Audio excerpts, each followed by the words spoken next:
সেদিন আমি কলেজে পৌঁছানোর পরে মানে কলেজ স্ট্রিটে যখন ঢুকছি তখন দেখি যে গোটা কলেজ স্ট্রিটে পুলিশের ছেয়ে রয়েছে।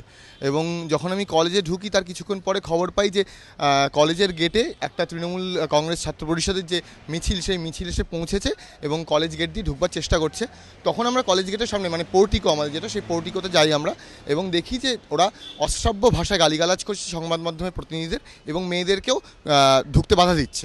তো হ্যাঁ, তারপরে ওরা কিছুক্ষণ পরে প্রায় 60 জনের একটা মব, তারা গেটটা ভেঙে ফেলে একটা চেন কাটার দিয়ে এবং সেই গেট ভেঙে তারা ঢুকে পড়ে আমাকে হিট করে, আমার মুখে মারে, আমার জামা ছিঁড়ে দেয়। এছাড়া আমার যারা বন্ধুবান্ধব সহপাঠী ছিল তাদেরকে মারধর করে, যে সমস্ত ছাত্রীরা ছিলেন তাদেরকে ওরা ধর্ষণের থ্রেট দেয়, ইত্যাদি ইত্যাদিভাবে সেদিন একটা ভ্যান্ডালিজম চালায়। তারপরে তারা বেকার ল্যাবরেটরিজ থেকেই ভাঙচুর করে। ঘটনাটা যেটা যে আমি যেহেতু আহত হয়েছিলাম এবং যারা আমাকে আহত করেছিল তাদের বিরুদ্ধে আমি একটা কমপ্লেন লজ করতে গেছিলাম জোড়াসাঁকো থানায় রাত্রিবেলা 9টা সাড়ে 9টা নাগাদ।